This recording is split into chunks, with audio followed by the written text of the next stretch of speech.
celebrating together so joyfully. Words pour out from our kind souls. There is no place for inflated egos.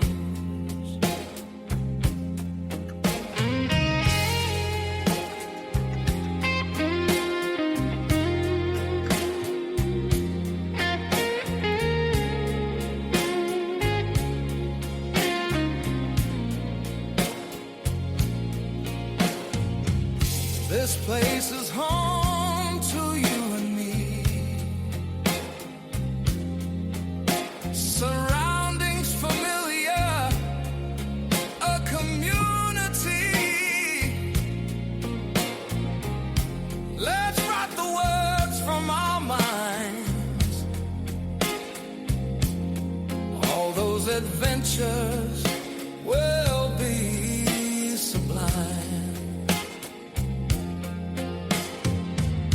This group belongs to the member poets, caring and sharing those precious moments.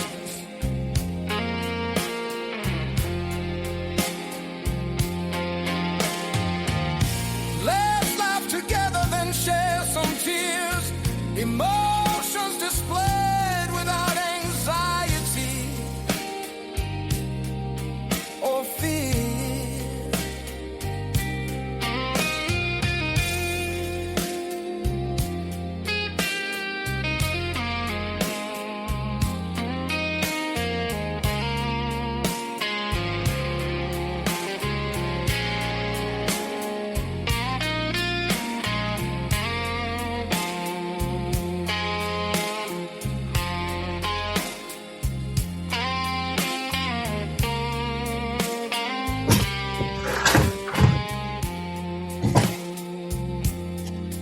The Quill and Parchment Society, elevating poets, honoring art, enriching souls, celebrating community.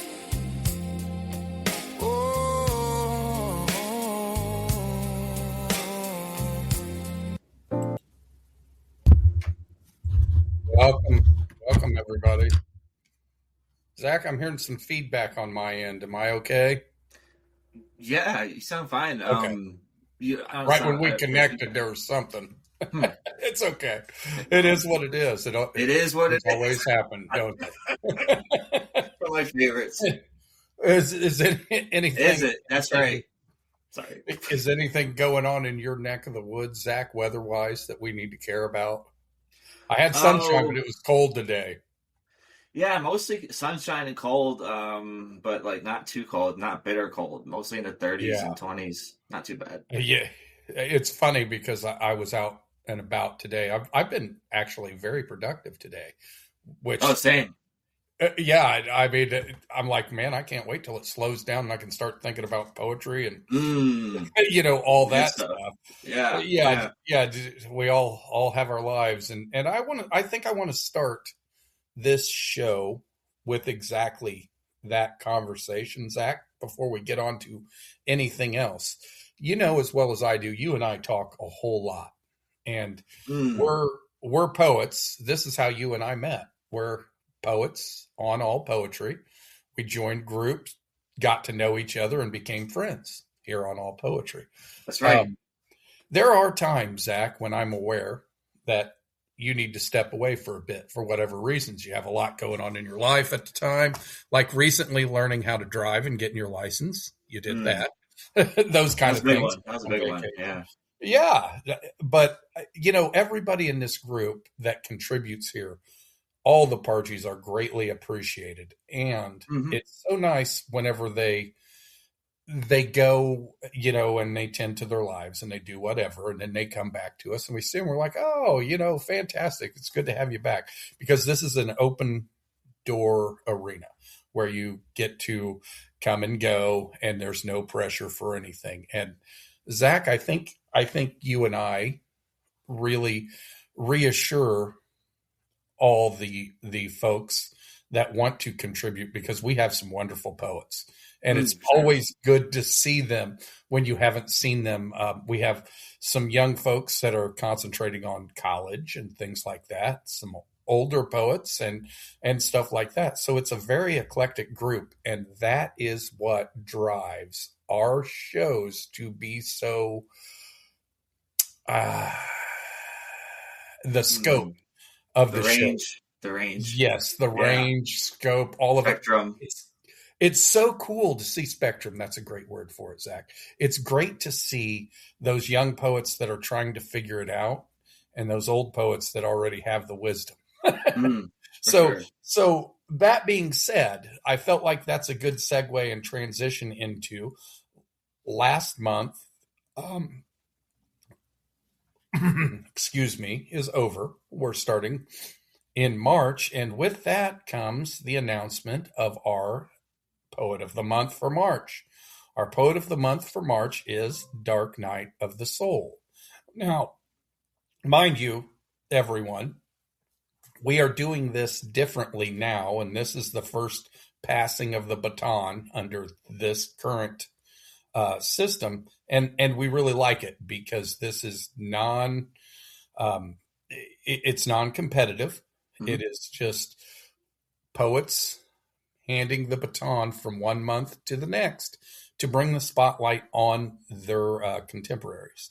And that is a really cool thing, because we went with a young poet and then an older poet. Right. It's representing our group very well. And this poet, Dark Night of the Soul, will pick the next poet of the month, and so on and so forth. And we'll continue doing this. And this is something that has turned out to be a really great way to do it, I think, because we're just shining a spotlight. We're not competing. We're not saying, oh, look who won this time and all that. And everybody will get an opportunity as we roll through to say what they want to say about their poetic journey and to do those things. So I think, Zach, I'm pretty sure that I read Poet of the Month last month. So that's right. I'm going to ask you to, after I get done, read this month's Poet of the Month submission. And I'll start with the little bit of a description of his poetic journey that he wrote and sent to me. So this is Dark Night of the Soul's own words that I'm going to repeat. Before we get started, though, Zach, is there anything else you need to share? Want to share anything observation-wise anywhere along the way?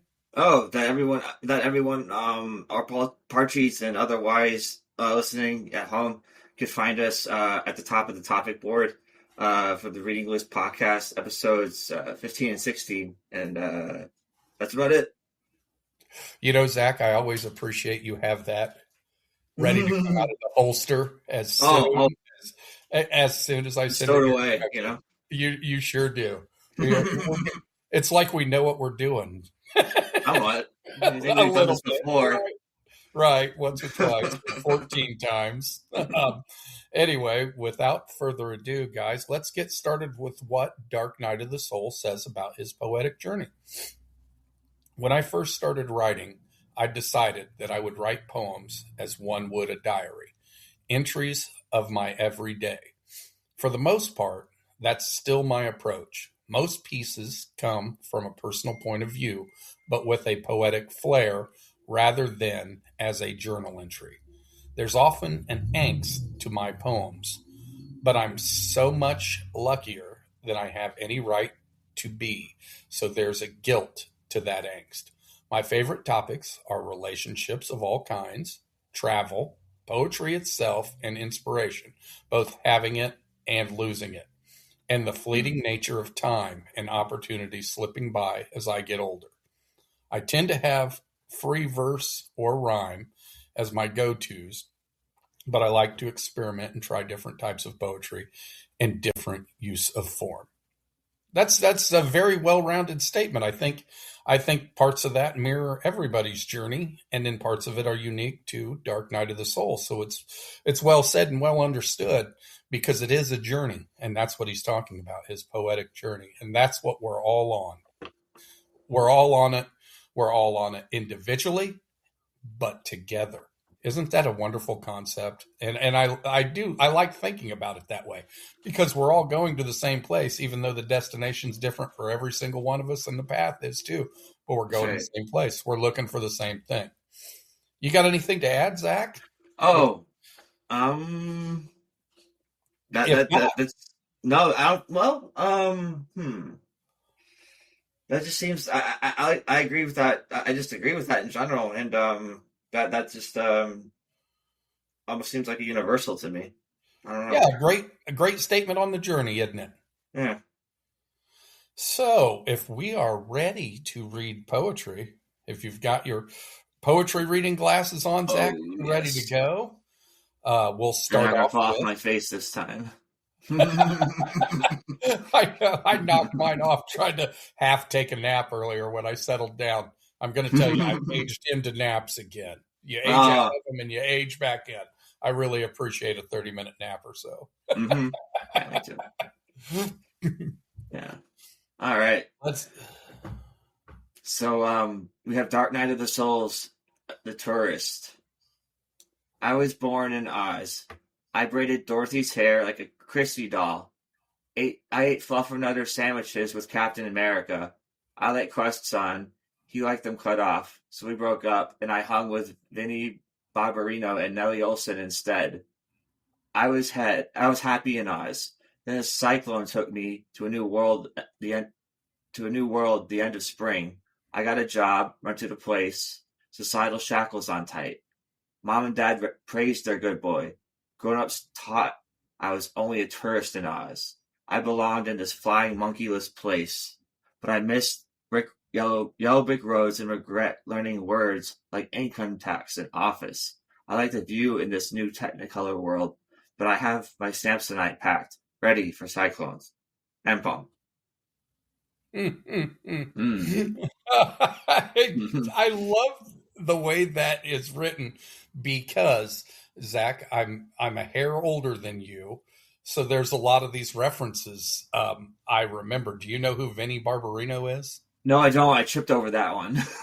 Welcome back, Cotter. It's actually a character that John Travolta acted when he was young. Vinnie Barbarino. Yeah, Nellie Olson. You know who that is? Little House on the Prairie. Right. So I know Little House on the Prairie, but not Nellie Olson. Yeah, she was the store owner's daughter. Gotcha. Not very nice. Anyway, it was not very nice. Anyway, the references that he made here showed his age. Showed right. when he was born, and it's very close to me because the Captain America, I ate Flutternutter sandwiches with Captain America. There's a Captain America before Marvel really got going in this universe. And actually, I think there was one Captain America that John Ritter even played in the early 80s. Oh, wow. Yeah, exactly. It wasn't a great epic movie like the Captain America, but I just keep going on about these references because they're so in my wheelhouse. So I'm going to read his author's notes here. This is a take on the journey to adulthood. A lot of references here go back to the 70s. Chrissy Doll, Vinnie Barbarino.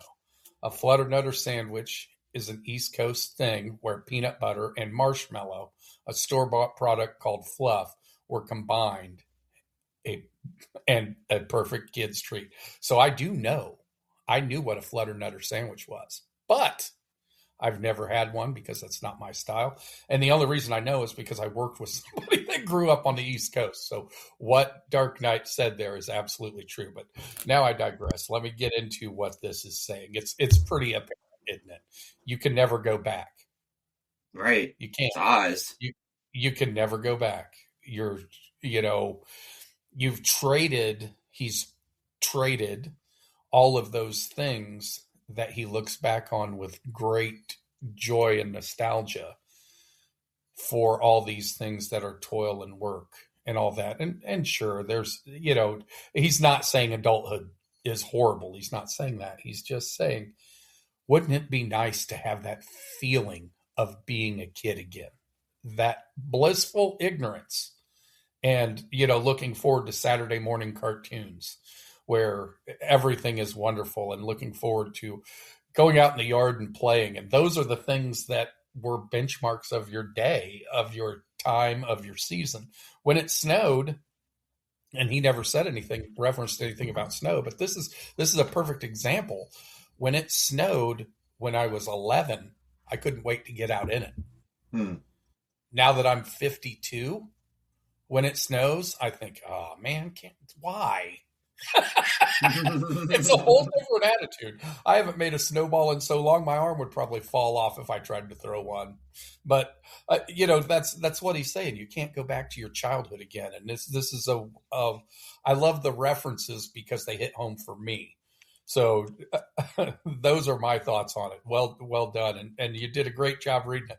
And I'm actually surprised that you didn't trip on the words Vinnie Barbarino, because that's not easy to say if you don't know, as you're reading it, that name's right. Not easy. I mean, it sounded like Bambino almost. I know that, but that's kind of what I was going from, and there are a whole lot of syllables jammed in there, right. It seems like. Barbarino, yeah. All right, man, what are your thoughts? Oh, yeah, well, this was a fun read. A good, it was a lot of references, a lot of fictional references that I enjoyed. And he wove his own, I think, personal take, like journey to adulthood on here, which I enjoyed, like a coming of age, and like first being like a child in Oz, happy in Oz, and then the cyclone taking him away, like it does for Dorothy in the movie, in the book, I guess too. Well, he essentially is taught that he's a tourist in Oz, so he has a temporary place. He's not on there. He's not going to be there forever, because he does grow up and finds out that he belongs in this flying monkeyless place, which is the real world. In its way, but he also misses. But in the event of growing up, he misses the sort of those former trappings of Oz, which are the Yellow Brick Roads, and his former memories, I guess, of childhood. That's what they are. And there's like a childhood kind of logic, a childlike logic to that when he like kind of like hanging out with Captain America and like prominent folks from TV and movies from that era, and it's all temporary at that. It's like an idealized sense. That's at first it's all kind of like a mirage, and that kind of it transforms into like what life really is. It's not like almost like a delusion at first, but then it like shifts into something that's more tangible and real, and like essentially the veil is lifted. But despite, I guess when the veil was lifted, he still likes he likes the new world. But he's also like just in case ready for cyclones. So he's ready to expect the unexpected, essentially. So I kind of like how he evolves throughout. I think that it was really interesting. I think it was too, Zach, and you pointed out something that I did not. I got it whenever it was being read when I was going through it with you, but you pointed it out. Grown-ups taught I was only a tourist in Oz. I belonged in this flying monkeyless place. That is a powerful epiphany. Yeah, that was the strongest. That to me was like the focal point of the piece, really. It sure was. It pivoted there. And right, you pointed it out. I appreciate that. Yeah, it really did. So that was a moment when you said that. I was like, well, that really was the moment in that poem where the whole attitude shifted, where he was just resigned to his fate. And I thought, what an epiphany, because it's, I guess when I think about an epiphany, I think about some profound thought that casts light and sunshine on you. Mm-hmm. It doesn't necessarily have to do that now, does it? An epiphany could bring in dark clouds too. Great. Oh, absolutely. All that. And I love the way he used that, Darren. You pointed it out and felt like it should have been expounded on. Thank you, Zach. As always, you mentioned something that makes me start thinking, holy crap. So let's see. And that was well read too, Zach. You did. Oh, thanks. Job. Yeah, it was a fun one. It was a fun one. It was. And a lot of what Dark Night of the Soul does is fun to read. As you think too. That's one thing I appreciate. You know what though? Like, this one was actually darker than his normal. He said his name's Dark Night of the Soul, but it's ironic. This one's more darker than I'm used to, honestly. It has a little gloom to it. There is. I'm not used to it from him, so I was like, okay, this is different. Yeah, and when he submitted it, I didn't read it, but I told him, I said, submit a piece that you are exceptionally proud of, even if it hasn't been read by a bunch of people.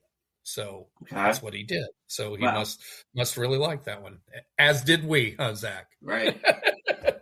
All right, let's move on. What do we got next? Oh, we have Mind Child's piece, Rain's piece, Somatrexis. That's your read. Somatrexis. I stand where the light can't reach me and pretend that distance is safety. She is framed by shadow, all curve and pause, as if the room learned her outline by watching long enough to forget mine. Nothing she does is hurried. That is where alignment begins to fail. The glass gives me only portions, a mouth held open in red, a shoulder slipping out of blue, a body assembling itself without asking my permission. My jaw tightens, not fear, pressure, like bone remembering a shape it was forced to abandon. She breathes, not louder, not faster, deliberate. Each inhale lands late inside my chest, arriving like an echo that chose the wrong origin. I do not move. Still, my knee falters. At the first sign of somatrexis, a failure of bodily allegiance, a structural refusal. The room narrows, air thickens around my joints. Even standing becomes negotiation. She does not look for me. She never has. She doesn't need confirmation for something she already owns. What I thought was privacy tightens, ligament by ligament, into performance. A crack moves quietly through my neck. Not sound, decision. My shoulders lock into her patience. My spine forgets which direction was chosen. I realize then, this isn't something I found. It's something that waited for my body to weaken enough to recognize it. The glass stops behaving like distance. It becomes instruction. My breath stutters, restarts wrong. She hasn't moved, yet something inside me is already standing where she is. I feel it in the joints first. Progressive somatrexis. Systemic, irreversible. Recognition without mercy. She tilts her head slightly, not imitation, correction, like she has lived here longer, like she has worn my hesitation into something permanent. The longer I stay, the less my body answers to me. And in the space where I begin to understand, something inside my chest gives way, not breaking, not healing, just making room for the version of me who never needed permission to exist without me. End poem. Boy, that was powerful. I love the way that read. And I mean, even not knowing I'm going to read the author's notes. Zach, I feel like I have to. Have you already went down there to them? Yes. Somatrexis is the quiet moment when the body begins answering to something it did not choose. Interesting. Must have attached onto that word. Rain must have attached onto that word and wanted to really, really go into it. What are your thoughts on it, Zach? Yeah, this was kind of darker than I'm used to from her. But like the gradual loss of control, almost being slowly manipulated and possessed by kind of light that moves slowly, like light moving through shadow, and then just deliberately latching on to the speaker through the advent of like a stained glass, and there's like a distortion and the sense of being like obscured and then like revealed without privacy, and like almost like a possession that begins in the joints and like forces the speaker almost in a dance contortion, almost like Suspiria in a way. That's kind of chilling. When the dancing scene, the new one, in the remake, when the dancers dancing around, it just reminds me of that. That kind of like without control, losing control, essentially being possessed.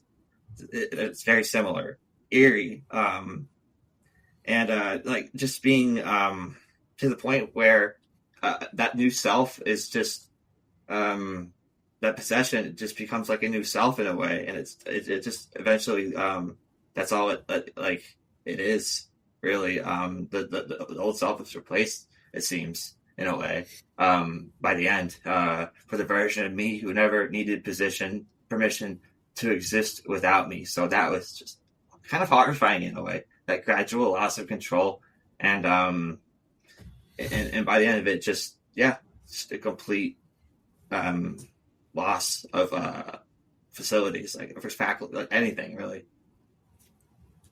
So, Zach, I as I was reading this, I was getting the feeling that, again, I think I told you I wanted to start here because this popped into my head.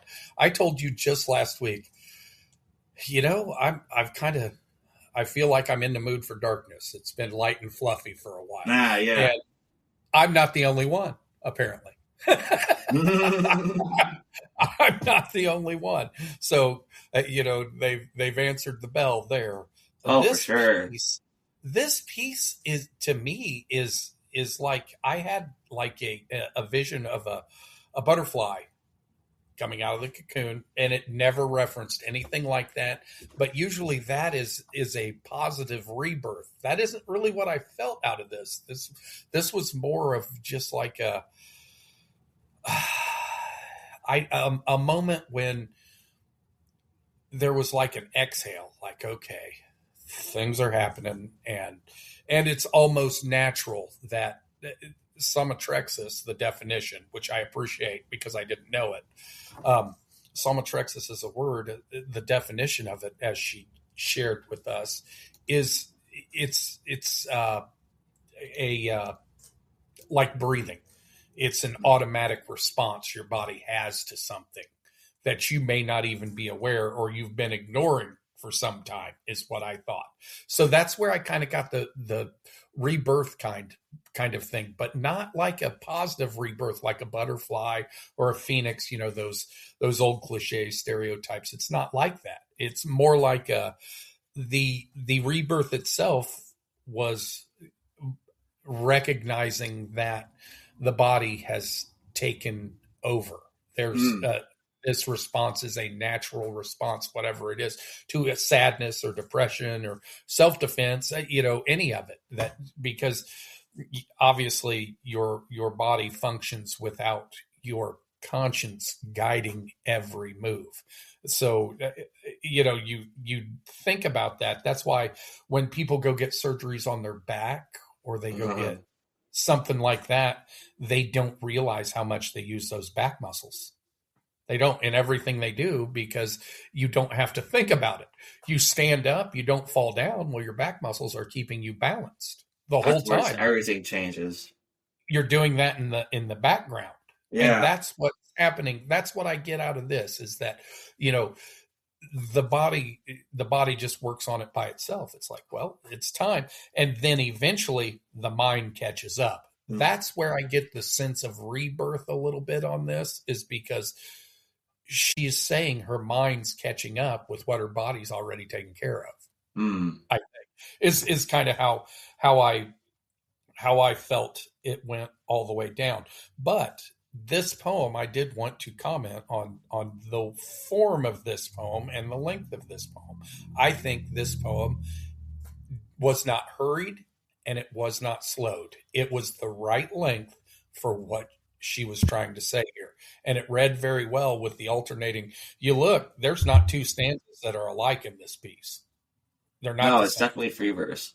It's definitely free verse. Yeah. It goes long and short and long and short. And even reading the lines at a similar pace, the tempo changed, the meter of the poem changed because of the lines.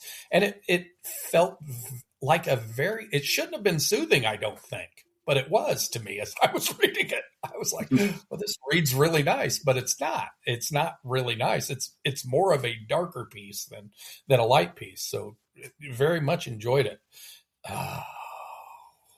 What do you got, Zach? Anything else? Oh, no, that was about it. I thought it was especially dark, but it was. Yeah. It was a darkened enlightenment. Right. that's a bit of a paradox for sure. A little bit. You ready for the next one, Zach? Oh, sure. This is Garden Delight's poem. This is And Then She Came. So, she came in a vision, my fall maiden, clad in gold, scarlet, and magenta, leafy layers keeping her warm. Her full-lipped smile and tender touch heated my skin. Fresh breezes followed her saucy steps, often employed to the beat of music in her head, voicing her version of the lyrics. She boldly shimmied through my home. She brought a smile to my joy-starved lips. She came, to be sure, when I needed a change, when worries had a chokehold and nights were mostly sleepless. She'd waggle her brows and present a hand. If I accepted, she pulled me up and into her dance. She'd have me laughing before long. I'd wonder how she'd manage to bubble over like a fountain. She'd ponder how I'd gotten so sidelined by life. The gay stillness meant relief. The gay silliness meant relief. Far better than my pouting, mourning, or grief. To my sorrow, she left as winter moved in. At a cold-triggered dormancy, she quickly withdrew. My energy sagged at the loss of her. I wait, riddled with layers of doubt, to see if with fall she returns. End poem. Author's notes, contest for the old timers, number 120, 184 words. So no help there for with what this is. So let's dive in. And then she came. So there's anticipation in the title. And I like that. It's ... and then she came. Garden Delights wrote this. And to me, is this spring? I think it might be. The gay silliness meant relief. Far better this than my pouting, mourning, or grief. This sounds like spring to me because there's so many. She came in a vision, my fall maiden. Okay. Really? How did I miss that? My fall maiden, with maiden capitalized, clad in gold, scarlet, and magenta. That's a pretty picture, too. Yeah. Leafy layers keeping her warm. Her full-lipped smile and tender touch heated my skin. Still sounds like spring to me. Sounds like a season, Zach. Am I wrong in that?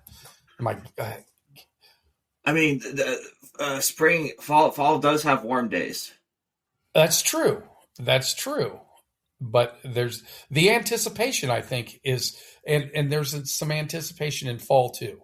Sure. And clearly, with that picture, there's leaves on the ground. It looks like fall colors somewhere, but there's purple in there that's unfamiliar to me as a Midwesterner. I don't see much purple in the leaves. So that kind of threw me for a loop. It looked more like spring blossoming colors versus fall colors. But who knows what region of the world and what plants Garden Delights lives in. So I understand that. So let's move on to understanding this is fall, because I believe, Zach, you have convinced me it is fall, and so is the picture. Well, really, Garden Delights has convinced me. I was just stuck in spring, and sometimes when I get my head stuck in something in the beginning, it stays there, and I form my thoughts around what my initial thought was instead of enjoying. You know what I mean? I do. So that's one thing I always appreciate about being able to hear what you have to say too, because I'm like, oh, because you pay attention to different things than I do, and you catch things vice that versa. I don't, and that's fantastic that way, and I love the exchange. But this poem was a fun read. It wasn't. I don't think it was. It wasn't heavy or dark, so we've went more light on this one. This is just a joyous piece saying I anticipate fall and love it, and I love the way it makes me feel and the way it makes me sing, and it personifies it too a little bit all the way through. So what are your thoughts, Zach? Yeah, this one, I really enjoyed this one. This was being there was like there's a bit of a transition of being like sad and then being happy, and I like that. I like how sorrow is and grief is turned to happiness through fall colors, the maiden appearing in a tangible way, in like a swirl of like a leafy cloak in a way that's very vivid, just layers of leaves, and she essentially marches to the beat of her own drum, and like just a swirling kind of way. And there's like when she meets the speaker, she just almost she's almost supernatural in a sense, I think, but I don't think it's like she came in a vision. So I don't know. It's like there's something almost magical about that to me. Not quite hallucinatory, but just like so joyful that there's just suffused with joy. There's nothing but joy, but not in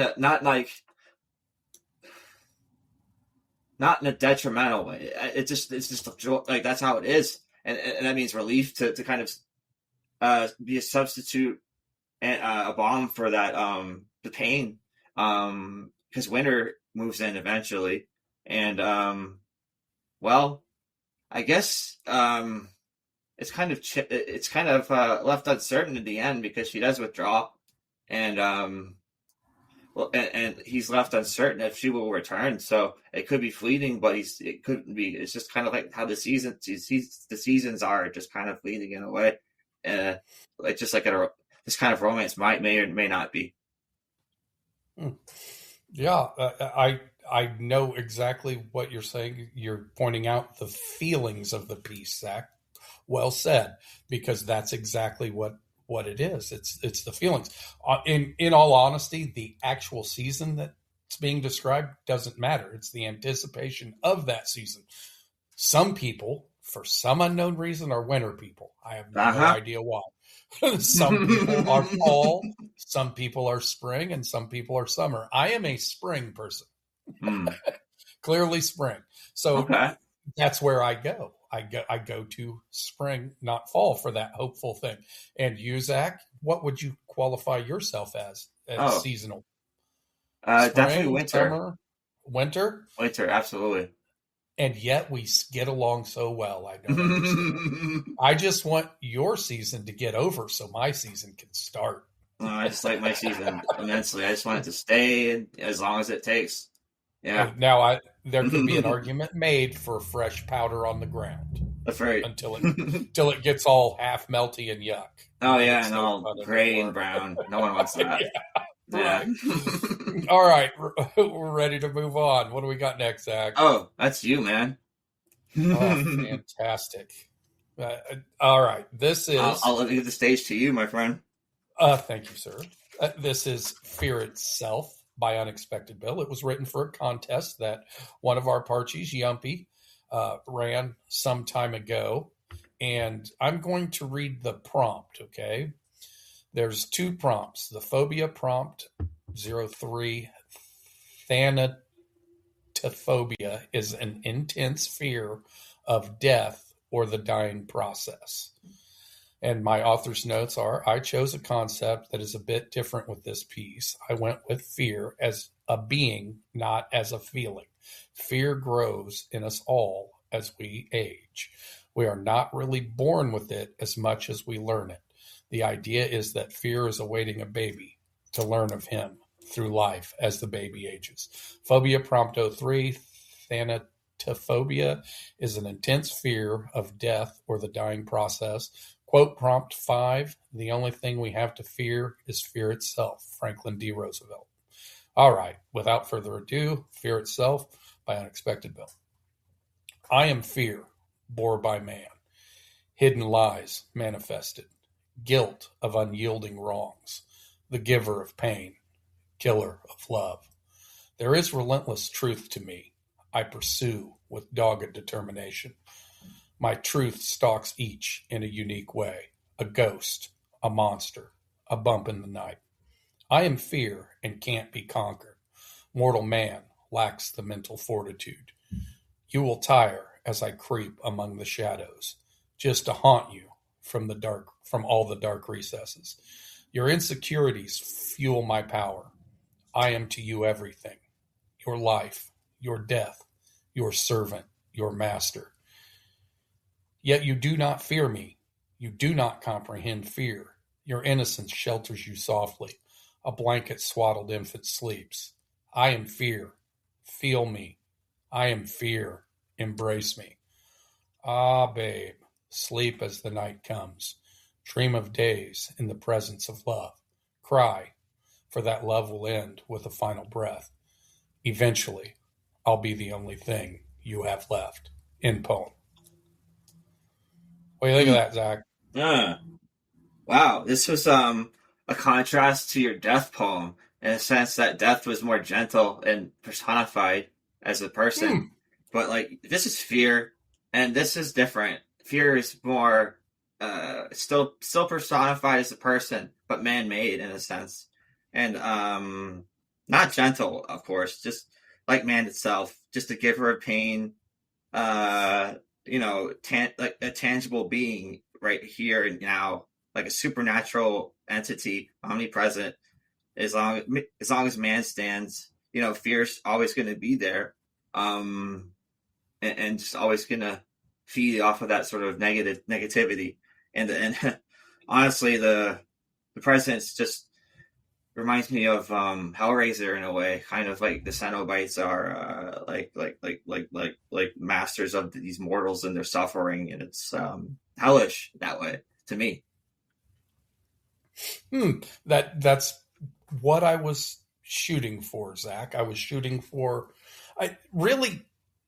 There's kind of 2 parts to what I was doing. The personification of fear, obviously, is the direction I chose to go with that.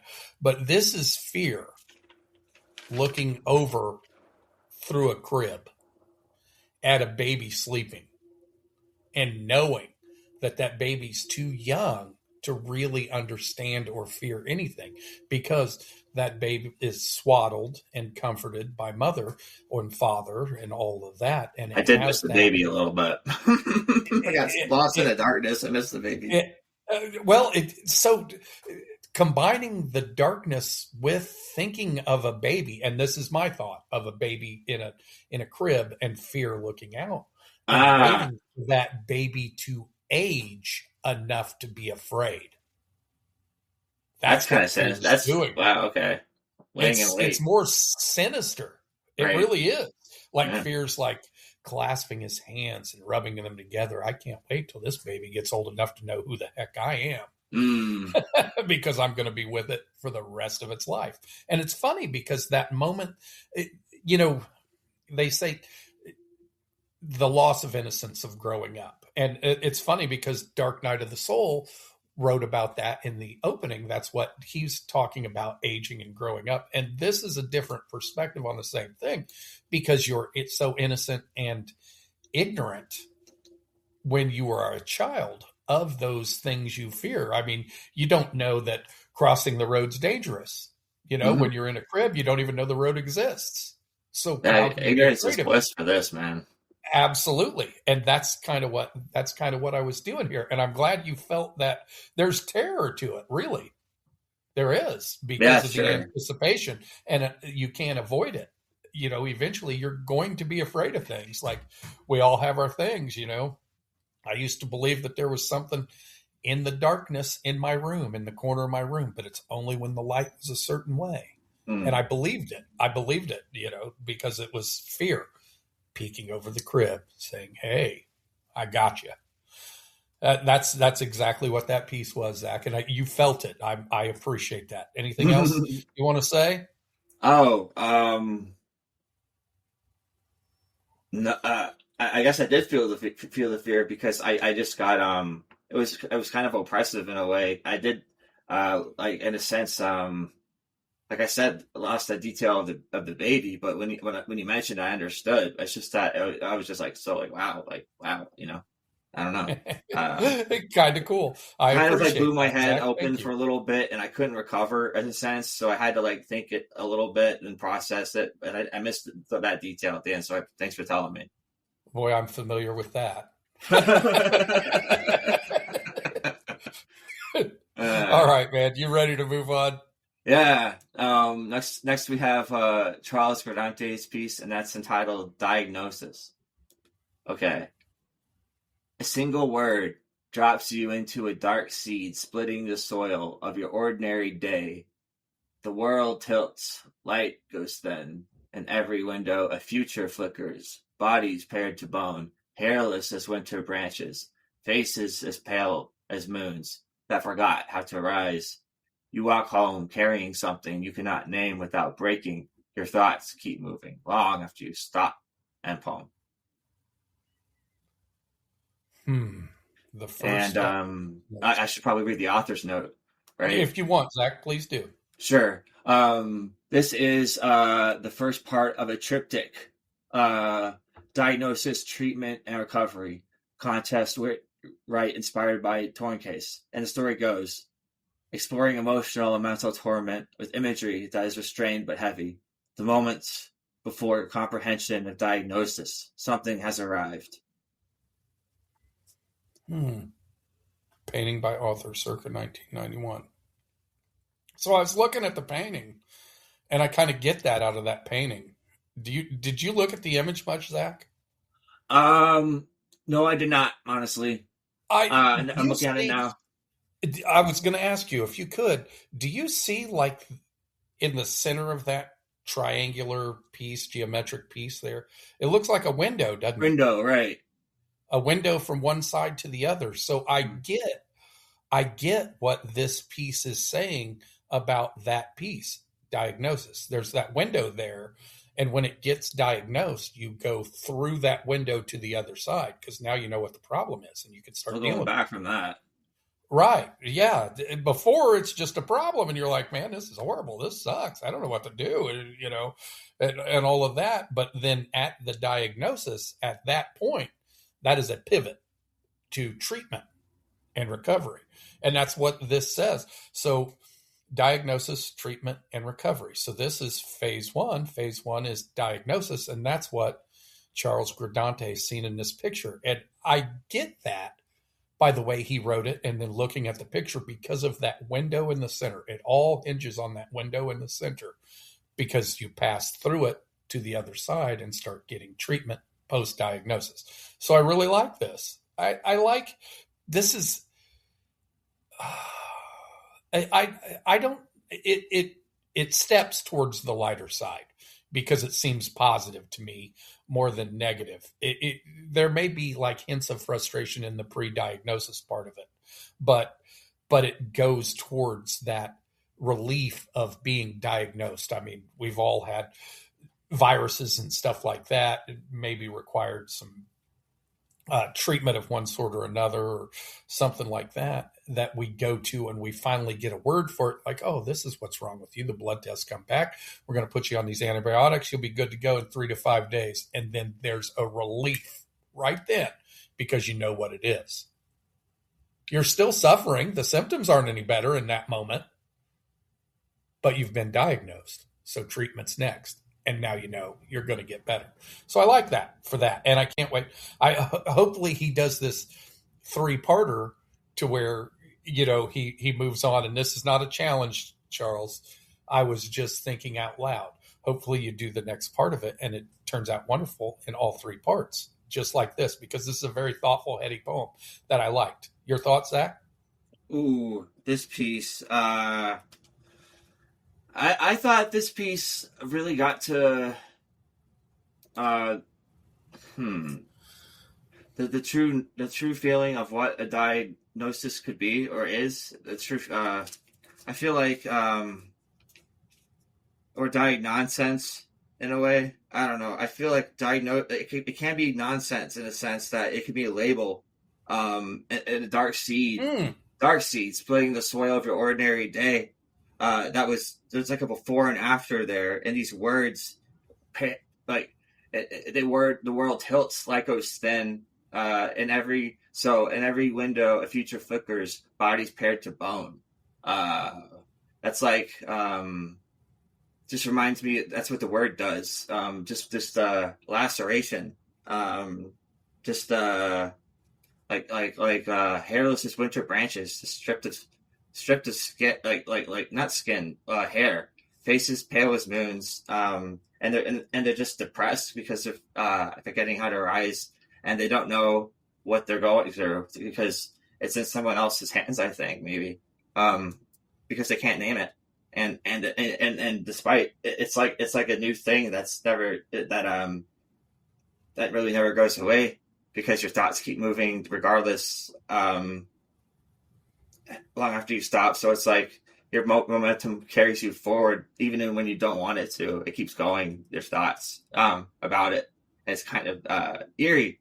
I thought there is treatment options for sure, but unfortunately treatment isn't much of a cure sometimes. But what is, that's what it gets to me, this piece. It's just it kind of it's almost cynical but not quite. It's dark to me. But it definitely gets to what the nature of what a diagnosis really could mean as a label, like what that does to a person. It really dehumanizes them, and that feels what this poem to me is getting at. And it feels like the dehumanization almost of what institutions could sometimes put people through in a way. I thought that's what I got from this poem.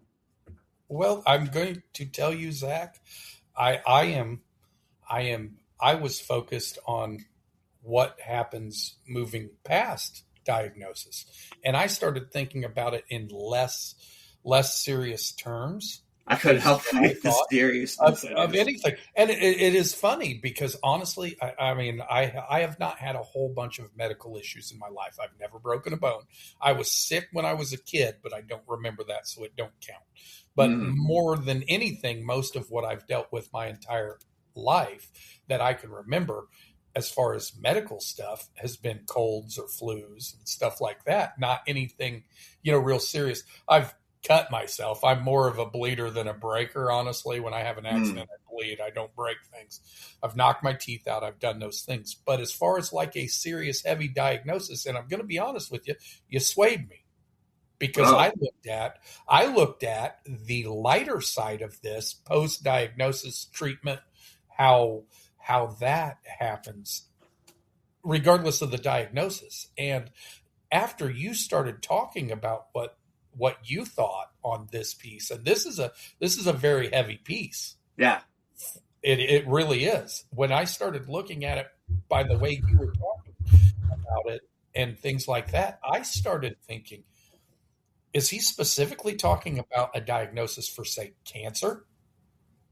Because there's some references in there that sound like it could be specifically that. And I'm not trying to, read into it. Well, I guess I am trying to read into it more than I did initially, because I thought about the diagnosis and then treatment and, all of that. But you started focusing on due to our differing experiences in life, because we are two different people and we've experienced different things, you started focusing on what you said. It becomes a label then, potentially. It becomes a burden on you more than a relief. To me, it would be a relief to know. That's what I'm thinking. Oh, it totally is. Something like that. It's double-edged sword. But then there's the other side of that, where if it's long-term, it's a burden in and of itself, even though it's a relief to know. So there's that paradox, and that's what you pointed out to me, and I appreciate that. So again, Zach, we get there together, don't we? That's right, man. Every time. Two half-wits make a whole one. What do we got next? All right. Next up, we have Aaron Farrow's piece, and that's Light Against the Grain, and that's your read, I think? Sorry, I got sidetracked. Yeah, no, we did get sidetracked on that one. That's a good thing. Charles got us, didn't he? He got us that time. It got us into a lively conversation and debate, which, if we're not doing anything else, Zach, that's what we're doing here. Light Against the Grain by Aaron Farrow. I medicate my anxiety because it darkens my soulful flowers blooming internally. They fold and wither like winter's first touch, seal off the edges with a brown blush, frozen in place until the next spring when the new growth lengthens in purple new buds. I'm left as diligent as my walnut dresser with too much stuff, packed so tight there's no rattle with an earthquake's dance. Digging through muddy trenches like a grave digger extraordinaire, dressed in drab, dark colors to avoid the stains. With the help I'm given, I sing songs in the rain. It's a rainbow seed of happiness I had never known. When all I used to do was want to take an oven ride home, it's peeled off the bluing that clouded everything, brought in my fluffy to show my why I came. Purpose in an Easter egg basket now comes along like a game. I see the clear waters and the light against the grain. In poem.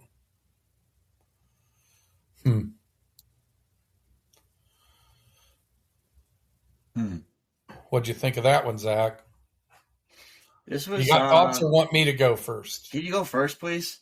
Yeah. I thought you might process that one for a bit. So let me go first. I'm going to read author's notes are not much. It says sad, love, medication, bipolar.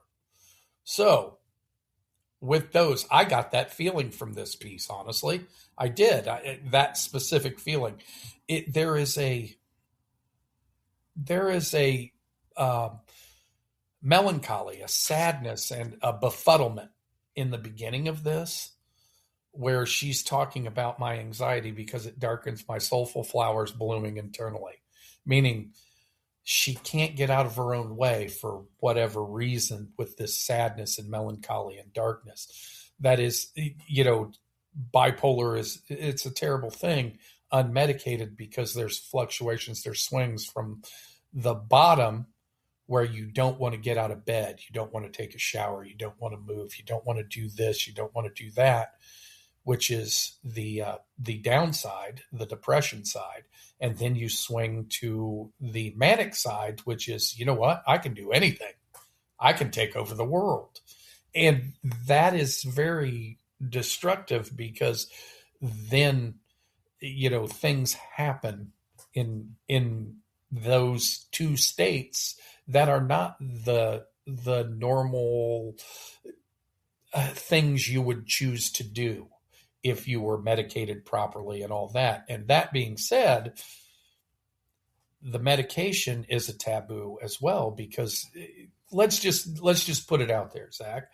Society does not want to hear about mood disorders, mental sicknesses, things like that. They're a little bit taboo even at this point, unfortunately, because they should be talked about openly. They should be discussed. Mental health is one of the most neglected parts of our overall health.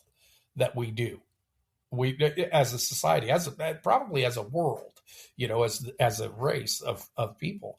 And what this is saying, I think Aaron is saying, post medication, now that she's been medicated for her mood disorder, she's seeing things on a more even keel. There aren't those fluctuations, the dark versus the light, because that's really what it is. And the odd thing is, it's represented as dark and light because depression and mania, one seems sad, one seems happy. But they're really two sides of the same coin.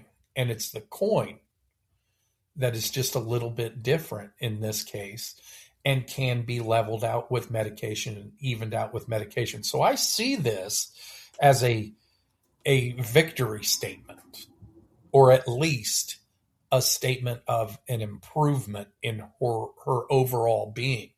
The fact that it says sad, love, medication, bipolar, it goes through all of those things: sad, love, medication, bipolar. So concentrating on the sad, leading with the sad and the love, there's sad and happy. There's the mania, there's the depression. Medication and bipolar evens that out to where you can experience those things on a more even keel, is basically the best way I can describe it. So what are your thoughts, Zach? Anything you got? Yeah. Oh, yeah. This one, I think of Aaron Farrow's pieces, this one might be the one I kind of relate to the most, I think, in a way. Self-medicating at first, the anxiety brings like a sort of withering quality to the nature that's internal to the self. The drugs kind of are personified as a darkening of colors, shades, and clothes. I like that, this sort of physical transformation of the landscape to reflect what's going on internally. And digging through trenches like a grave digger. Just kind of still getting through life that way. Just no matter what's happening, just to keep on, like, that's a hard route. Digging through trenches, I guess that's not easy to do. As opposed to like walking in maybe on the like surface. But anyway, there's like despite like the sort of this has been introduced, this new the advent of medication. There's like this internal beauty that that is not all the way disrupted. Despite what's going on, there's still like a lush nature that's still pretty vivid here. And not so tainted all the way by the depression, which I think is happening. And the depression and the mania are represented here, like with the help I'm given, I'm about midway down.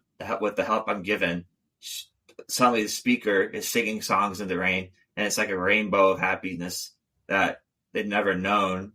So it's like cosmic in a way. It's like a cosmic sensation of just like a new self being birthed in a way, I think.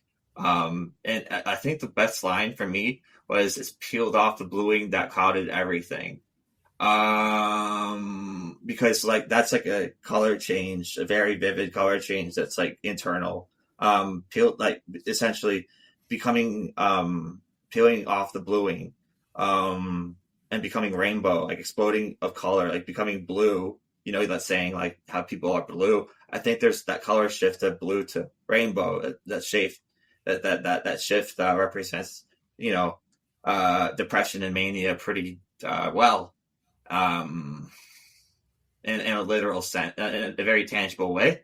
And the purpose is essentially clouded and distorted by the end, in a way, like an Easter basket, like a game. But despite that, there's the clearness and the light against the grain. So there's a clarity, despite like being thrown around a bit, because it's rough. It's a roller coaster once you get on that those medications. It can be quite challenging to maintain that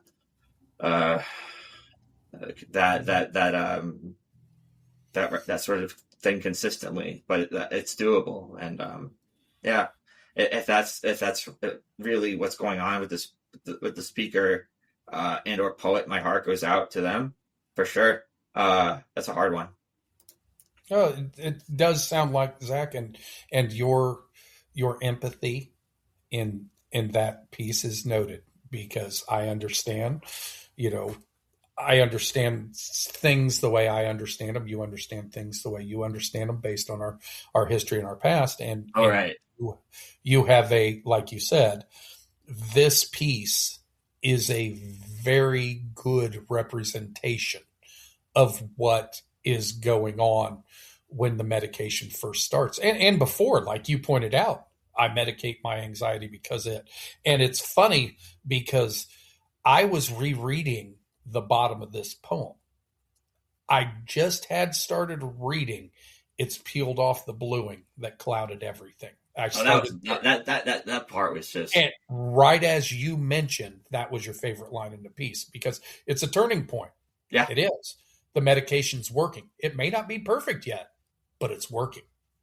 And then when you go down, propose in an Easter egg basket now comes along, purpose, I'm sorry, in an Easter egg basket now comes along like a game. Yeah. Purpose in an Easter egg basket.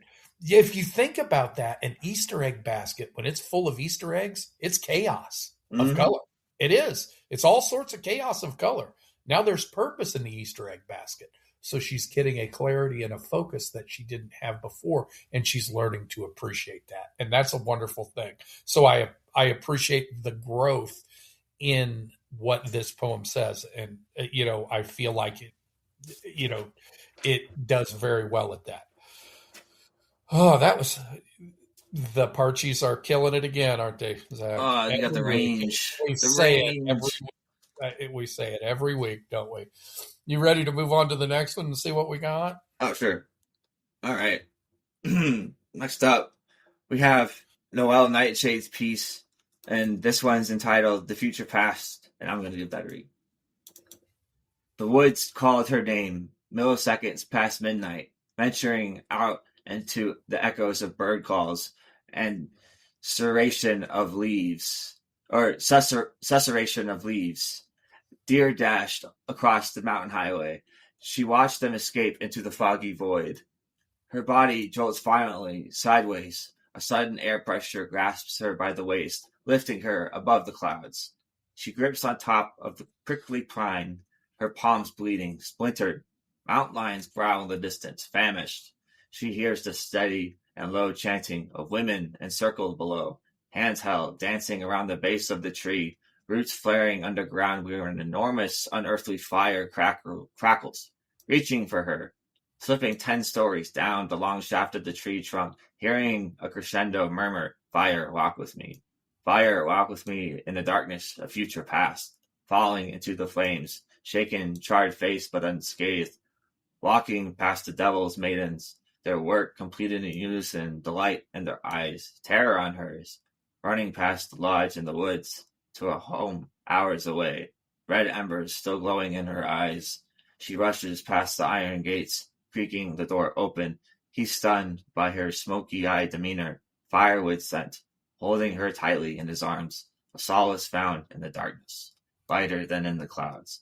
Remembering a future past, her body eases into his, cheeks warm and redden, drifting into sleep as he whispers in her ears, "I'm so glad you came back. I'm so glad you came back."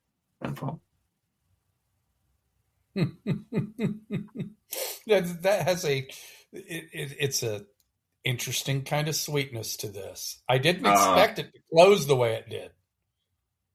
I didn't. I'm going to read the author's notes. Through the darkness of future past, the magician longs to see one chance out between two worlds. Fire, walk with me. Mike and the woods are wondrous here, but strange. Log Lady, for contest after midnight, Twin Peaks, Pam Ray. I almost knew it was Twin Peaks because it had that feel to it. So it's funny. I'm glad I read the author's notes there, but there is there is a love here, and a love here that was disconnected for whatever reason. And I think in the beginning, it starts out like in a drifty kind of way where she had kind of gotten distracted, maybe to the point where, she was out in the woods, and in the woods, there's fire and flames and all this stuff. It turns into it wasn't a hellscape so much because there were still some real nice natural references in there of a forest and trees and things like that. But the fire was there, and it became more intense and more intense. And as the poem proceeds down and down and down, you get this feeling that she's running through this burning forest, trying to realize where she wants to go, and where she ends up is back home in his arms. And that is a very good close to this piece that I didn't expect whenever it was happening. I really thought in the beginning,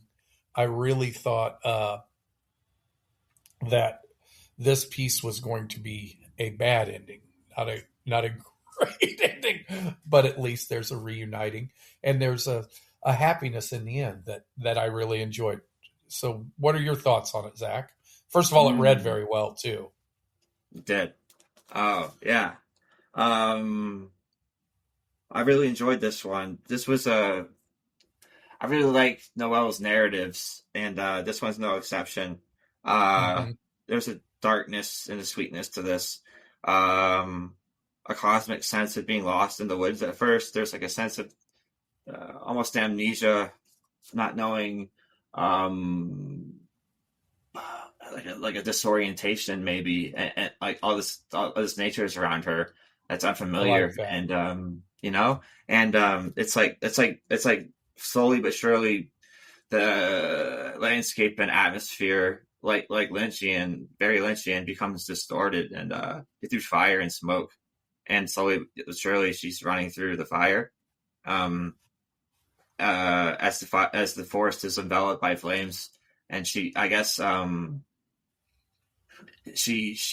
climbs up a tree for solace, and then sort of hears, "Fire Walk with Me" in a crescendo, and she follows the voice, and it's one of those good things to follow. Like, she's comforted by the voice in a sense. It's like familiar to her. It's not one of those voices that's sinister. She knows that, she falls into the flames unscathed from those maidens who were waiting below her. Those the cult of like devil worshippers who are there. They're trying to have a ritual to bring her down. Yeah, they're chanting going on, aren't they? That's right. They're carrying out fire, and she gets past them. They're probably dead by the time she gets there. But by the time she gets to his place and he's there, and she's just smoke scented and stunned, but he's there, and there's a comfort, and very intense comfort that's that's like immediate and familiar, because those two lines at the end, "She came back," or "I'm so glad you came back." It's like she knew where she was going all along when she sort of in a way heard his voice, and there was like an epiphany of sorts. And I really thought that was cool. I did too, Zach, and there's several things you pointed out there that I felt the same way about. First of all, it's like Lynchian, but totally her. You have read more of Noelle's work than me, because I didn't know her until she joined the group, and you were friends before that. So you've read a lot more of her work. But what you said is absolutely true. Her narratives are really great. They pull from so many different sources: the natural world, the cosmic, all of that. It pulls from and blends them nicely. She really does masterful at that when she writes. But one of my favorite things about this piece is the last two lines are exactly the same, except for one's in quotes, the other is not. I found that fascinating because I'm so glad you came back, in quotes. They're both glad you came back. It isn't just the one saying, I'm so glad you came back, like welcoming her. She's glad to be back as well. So I thought that was neat. I felt like that's what that was doing, was pointing out that they're both glad she was back. Not like, one person rushed back and the other person's like, oh, I didn't miss you. Oh, it's mutual for sure. Yes, it's definitely mutual. And that's a wonderful thing, because really the relationship part of it wasn't directly mentioned for quite some time in this. It was all about self, about, being out there in the forest, running through the fires and the chanting and all that stuff. That's why I said I didn't expect it to end the way it did. It was a surprise, but it was not contrived. No, correct. Exactly. Not contrived, but surprised. And that's a good way to say it, Zach. That's exactly why it set me aback like it did, in a good way. Wonderful. Oh, let's see. What do we got next? Oh. Next up, we have Mario with 3 O's. And and that's Murder Comes, then Fashion. Oh, boy.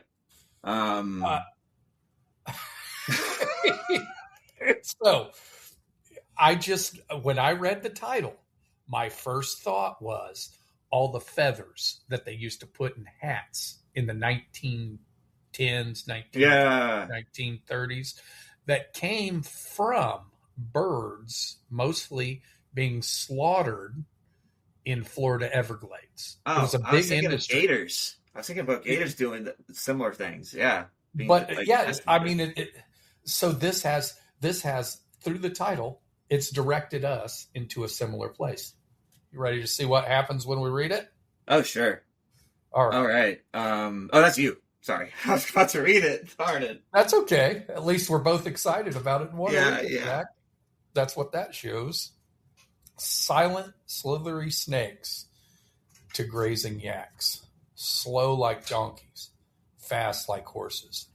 Tusker elephants to fluffy white clowns. Whose limbs roam this earth of our sins? Whose limbs roam this earth of our sins? Whose skin is worn by each of their kin? We do adore, we do care. Fashion shades heavy for our eyes to glare. Merchants say, skim them down for thy to adore. Our beauty veils from the beast we slay. Who looks pretty could make a crown. Murder in daylight, none bothered to frown. End poem. So, Zach, the funny thing is, that first line when I read it, silent slithery snakes to grazing yaks, when I read that, I thought, damn it, Zach's right. I thought we were going to talk about gators and lizards, but we weren't. Go ahead. All right. So, I really like, this was an interesting one. Murder Comes in Fashion. It was pretty much, the title kind of gave it away not give it away, but it's revealed a lot. I don't want to say give it away, but it just revealed a lot of what the poem was about to me. The concept of how animals are decimated to essentially to help humans or be like a source of resource for humans that's definitely finite, and because lots of animals become endangered, and humans wear their skins, as mentioned, every skin from every animal that you could think of, for vanity, and they're not frowning. Nobody's frowning at all the murder that's going on in broad daylight, which is kind of a chilling line to end on for me. It's just how humans are as the apex predator, really. Unfortunately, that's what it boils down to. And despite how it's just dwindling resources, unfortunately, dwindling dwindling species, because it's like there's a paradox here. Like, we do adore, we do care. Like a lot of people do. Like there's commercials and campaigns, but despite all this, there's merchant. Like there's like, despite all this, there's fashion shades heavy for our eyes to glare. So there's like still materials that are made that are still there, that are kind of made from animals, and that they're wearing. So there's glaring hypocrisy. Didn't mean to say that's a kind of a pun, but they're just it's just kind of there's it's capitalist horror, essentially, what this is, and humans are the perpetrators of it, essentially. That's what I'm getting. It's funny, Zach, because you and I both, just from the title, got to where Mario was taking us. It didn't make the poem any less impactful or joyful. It was just like he was telling us, this is what I'm going to talk about. Oh, he was not he wasn't secretive. Pulling any punches. Covert. Nope. He's talking about it. It is a straight kick to the gut. This is what's happening. We're going to talk about murder and then fashion. And it's funny that it goes there, but you had said, you had used the word predatory. Humans are predatory because we kill other animals to eat them, right? But this killing for fashion is not predatory, is it? That's vanity. That's vanity. That's right. It's not predatory because you're not doing it because you need that pretty hat to exist. You're not doing it so you can make that pretty hat to keep all your family's heads warm. That's not it. What you're doing it for is just vanity. And that makes it a different thing because I'm a natural world kind of guy. I've always I grew up on Mutual of Omaha's Wild Kingdom, everything PBS ever produced. I've watched lions kill wildebeest. Oh, National Geographic. A billion times in my lifetime. But never have I watched a pride of lions kill a wildebeest and then use its fur as a hat or a coat. Never. Yeah. It doesn't happen. I mean, even chimpanzees that attack a troop of chimpanzees, I think they're called a troop, I'm not sure, but a troop of chimpanzees will attack a competing troop of chimpanzees, and they will cannibalize them. Yeah. They will. That's not their go-to, but they will do that. But they don't celebrate it, and the reason they're doing it is to defend resources. Whole different thing. There's reasons behind it. They're defending their resources, their territory. So it's more like war, which is a different thing than killing for fashion. Killing for fashion seems like a pointless endeavor to me. And there were many birds in the Everglades that I referenced early on in this that were driven to near extinction because man wanted to use those feathers. They were pretty on the bird, so they were pretty on a hat. So we adorned lots of hats with feathers and ribbons and bows and things like that to make ourselves prettier at the expense of making our world less pretty. Isn't that amazing? Oh, yeah. The goal is to make us individually pretty at the expense of making our world less pretty. And that is a crazy kind of thought that, are we going to keep doing this time and time again? Because it's happened over and over again with different things of fashion. And I always wonder in my head, and especially after reading this, when will it end?